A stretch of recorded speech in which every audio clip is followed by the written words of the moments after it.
Assalamualaikum warahmatullahi wabarakatuh. Kula badhe macaken geguritan basa Jawa judulnya tentang ibuku. Perkenalno, jenengku Dimas Agung Setiawan, biasa dipanggil Dimas. Nomor absenku 11, kula sekolah SMPN 29 Surabaya. Kula diwenehi tugas kali guru basa Jawa ku jenenge Pak Umam. Ya langsung ayo diwaca ya. Ibuku ibarate pahlawanku. Saben cilik kula diramut kanthi sabar ing ikhlas. Ora ngerti wayahe bengi lan wayahe sari. Tetep ngramut kula. Saben menit lan jam mesti tangi pas kula merengek-merengek. Panjenengan sing gawe aku seneng. Panjenengan ra tau ngadot tekan kula.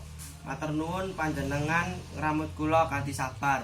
Sekian, wassalamualaikum warahmatullahi wabarakatuh.